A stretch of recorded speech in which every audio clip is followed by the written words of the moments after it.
Bienvenue à tout le monde, bienvenue. On va rentrer directement dans, dans notre sujet, qui est la reconnaissance officielle de Mohamed VI, le roi du Maroc, et son Marzen, entre guillemets, la reconnaissance officiellement, dans les documents officiels de la République arabe sahraoui démocratique, qui est la République du Sahara occidental, représentée par le Front Polisario. Alors, on voit beaucoup la presse du Marzen, et puis beaucoup de Mberda'in, on les appelle Mberda'in en Algérie, des manipulés, venir dire la RASD n'existe pas, ça n'existe pas, il n'y a que l'Algérie qui la reconnaît, blablabla. L'Algérie, l'Afrique du Sud et tous les États d'Afrique, de l'Union africaine, ainsi que différents États d'Amérique du Sud, d'Europe, d'Asie, etc. Mais quand on voit un petit peu les journaux du Marzen, quand on parle du Marzen, c'est le régime qui gouverne actuellement le Maroc. Aucun régime n'est éternel. Donc, par exemple, les pays du continent américain qui reconnaissent encore, blablabla, 17 juin 2019, le pays du continent américain qui reconnaissent encore la très fictive RASD sur mafrique.ma. Donc, c'est un journal du Marzen.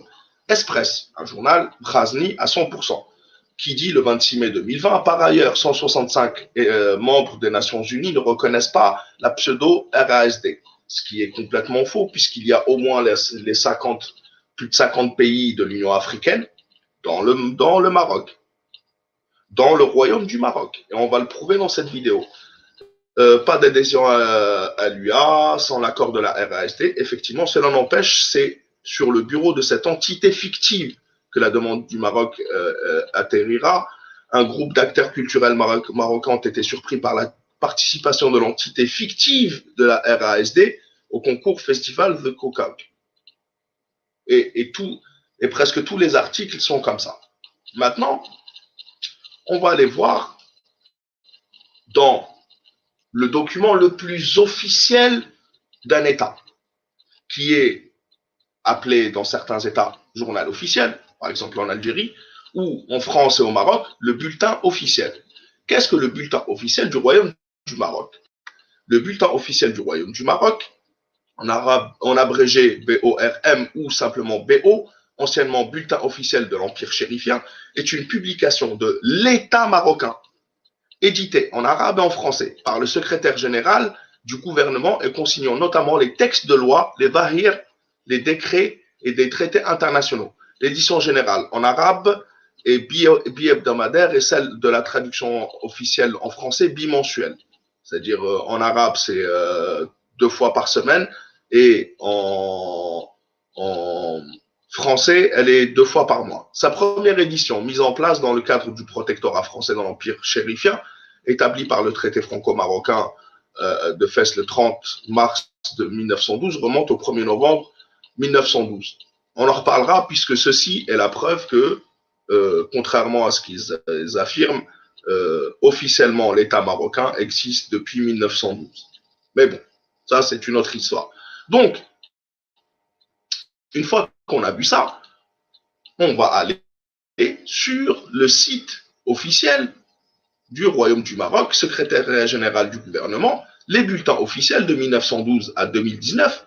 On tape 2017 sur l'année qu'on recherche, et sur le bulletin du 31/01/2017, ici, on clique sur télécharger, et on l'a en PDF, et on tombe sur ce fameux bulletin officiel du Royaume du Maroc, l'édition officielle du 2 Jumada 1 1438, ce qui correspond au 31 janvier 2017. Sommaire, textes généraux. Acte constitutif de l'Union africaine. C'est l'acte où le Royaume du Maroc a rejoint l'Union africaine, c'était en 2017, après avoir quitté l'Union africaine en 1984, pour ne pas reconnaître justement la République arabe sahraoui démocratique, parce qu'elle était membre de l'Union africaine. Donc, Zahir, c'est un Zahir du 2 Jumada, 31 janvier 2017, porte en publication de l'acte constitutif de l'Union africaine, fait à Lomé le 11 juillet 2000, et du protocole de l'amendement annexé au dit acte, adopté à Addis Abeba. Voilà, donc c'est l'acte officiel, c'est le document officiel qui confirme l'adhésion du Royaume du Maroc à l'Union africaine. Donc derrière du 31 janvier 2017, etc. On va voir que c'est au nom du roi du Maroc que ceci est fait. Louange à Dieu seul. Grand sceau de Sa Majesté Mohamed VI. Donc c'est bien Mohamed VI. C'est au nom de Mohamed VI que ceci est publié et c'est sur le journal officiel de l'État marocain. Que l'on sache par les présentes, puisse Dieu en enlever et en fortifier la teneur, en élever et en fortifier la teneur, que notre majesté chérifienne, notre majesté, leur majesté chérifienne, c'est Mohamed VI. D'accord? Vu l'acte constitutif de l'Union africaine fait à Lomé le 11 juillet, protocole sur les amendements annexés au dit acte adopté à Addis Abeba, Éthiopie, le 3 février 2003 et à Maputo, Mozambique, le 11 juillet 2003. Vu la loi numéro 0117 portant approbation, dire acceptation. L'approbation, c'est l'acceptation de l'acte constitutif. Par qui? Par le Maroc. Et du protocole y annexé précité. Promulgué par le Zahir numéro 1-1701 du 21 Rabi' de 1438, le 20 janvier 2017. On ira voir après le 20 janvier 2017 ce qui est dit. Mais ce qui est sûr, c'est que, voilà, sur le bulletin officiel du Maroc, voilà ce qu'on va retrouver, etc. Signé aussi par le chef du gouvernement de l'époque, Abdel Ilah Ben Kéran, acte constitutif de l'Union africaine. Nous, chefs d'État et de gouvernement des États membres, les États, donc l'État membre, un État reconnu, c'est pas entité, c'est un État. Les États, donc nous, chefs d'État et de gouvernement des États membres de l'Organisation de l'Unité africaine, l'OUA. 1. Le président de la République d'Afrique du Sud. 2. Le président de la République algérienne, etc. 3, 4. La Côte d'Ivoire, le Congo, de la République arabe d'Égypte, de la République fédérale démocratique d'Éthiopie, Gabonais, Libéria, guide de la révolution du 1er septembre de la grande Jamahiriya arabe libyenne, de la République de Madagascar, de Malawi, de la République, de la Mauritanie en 1932, du Nigeria, et au numéro 40, nous trouvons ici 40, le président de la République arabe sahraoui démocratique. 40, le président de la République arabe sahraoui démocratique, sur le bulletin officiel du Royaume du Maroc, signé par Mohamed VI. Et ça restera jusqu'à la fin des temps. Donc pourquoi en vouloir à l'Algérie de reconnaître la République arabe sahraoui démocratique quand Mohamed VI lui-même la reconnaît et inventer que cette entité, entre guillemets, n'existe pas, c'est se moquer de soi-même. Puisque c'est dans le bulletin officiel du Royaume du Maroc. Je vous mettrai le lien, allez voir. Il faut aller voir dans ce cas-là, pour ceux qui viennent m'insulter, parce que je dis Sahara occidental et République arabe sahraoui démocratique, il faut aller voir le bulletin officiel et le retirer. Ce qui n'est absolument pas possible, bien sûr. Donc, nous retrouvons au 40e membre de l'Union africaine, le président de la République arabe sahraoui démocratique. Brahim Ghali est reconnu et il a signé, Mohamed VI a signé le document qui le reconnaît, que vous le vouliez ou non. Et ça ce n'est pas de ma faute. La Tunisie, etc., etc. Alors, résolu à relever. Alors, attendez. Les nobles idéaux téléguidés par les pères fondateurs, la lutte héroïque. Depuis sa création, l'organisation a joué un rôle déterminant.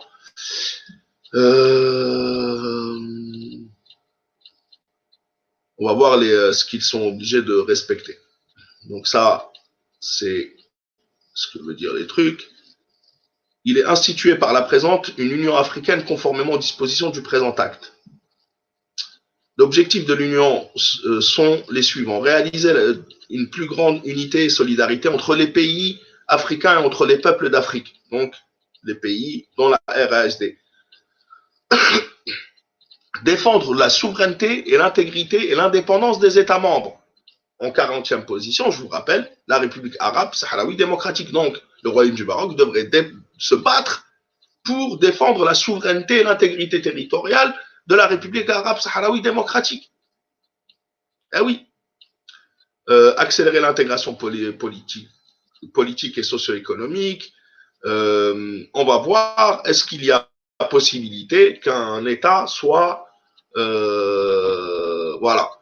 Les principes. L'Union africaine fonctionne conformément aux principes suivants. Égalité souveraine et interdépendance de tous les États membres de l'Union. Tous. Respect des frontières existantes au moment de l'accession à l'indépendance. Donc, le Royaume du Maroc, ou le Makhzen, parce que là, il se moque du peuple marocain, comme je vous l'ai dit, et je vous rappelle qu'en 1912, le sultan du Maroc a fait venir la France et le protectorat de l'IOT contre le peuple marocain. Qu'on soit bien d'accord. Et là, il se moque encore une fois de lui, puisqu'il reconnaît d'un côté la République arabe sahraoui démocratique, et qu'il s'engage au respect des frontières existantes au moment de l'accession de l'indépendance, et il s'engage à l'égalité souveraine et interdépendance de tous les États membres, la participation des peuples africains aux activités, etc. Et en même temps, il leur dit de ne pas reconnaître et d'aller mourir pour une cause perdue d'avance, puisque, voilà, c'est dans le bulletin officiel. C'est malheureusement règlement pacifique. Voilà, il s'engage aussi au règlement pacifique des conflits entre les États membres de l'Union par les moyens appropriés qui peuvent être décidés par la conférence de l'Union. Interdiction de recourir ou de menacer de recourir à l'usage de la force entre États membres de l'Union. Non-ingérence d'un État membre dans les affaires intérieures d'un autre État membre. Le droit de l'Union d'intervenir dans un État membre sur décision de la conférence dans certaines circonstances graves, à savoir les crimes de guerre, ce qui se passe, les génocides et les crimes contre l'humanité. Donc, quand l'Algérie sauve la population sahraoui en 1975 de se faire bombarder et assassiner et de se faire bombarder par le napalm, ça fait partie des principes de l'Union africaine que le Royaume du Maroc a accepté à l'époque et a accepté de nouveau en 2017. Coexistence pacifique entre les États membres de l'Union et leur droit de vivre dans la paix et la sécurité. Et je rappelle que le 40e membre de l'Union africaine, la République arabe sahraoui démocratique, etc., etc. Et on va voir organe de l'Union, et on va voir est-ce qu'il est possible d'enlever un membre de l'Union africaine. Tac, tac, tac. Conseil exécutif, attribution du conseil exécutif.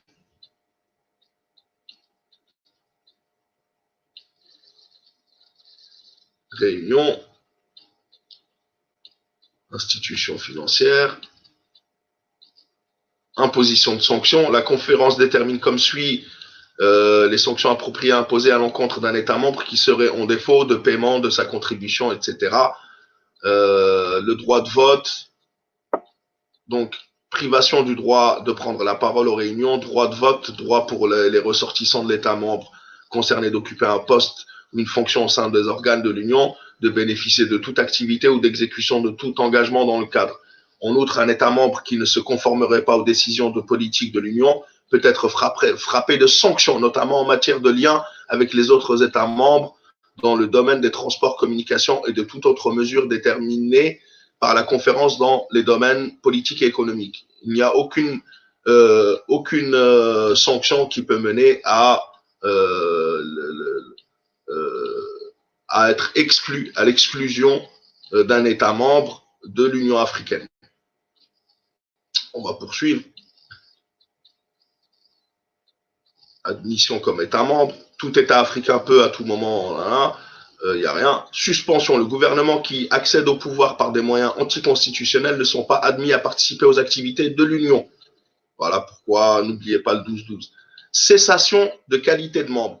Tout État qui désire se retirer de l'Union africaine on notifie par écrit au président de la commission qui en informe les États membres. Une année après la dite notification, si celle-ci n'est pas retirée, le présent acte cesse de s'appliquer à l'État concerné qui, de ce fait, cesse d'être membre. Pendant la période d'un an visée au paragraphe 1 du présent article, tout État membre désireux de se retirer de l'Union doit se conformer aux dispositions, etc. Donc, il n'y a à aucun moment la possibilité d'exclure un des États membres. Au pire, il y a une suspension si tu ne respectes pas la Constitution, et point à la ligne. Donc, pour en revenir, la schizophrénie du Makhzen est à son paroxysme. Il faut un petit peu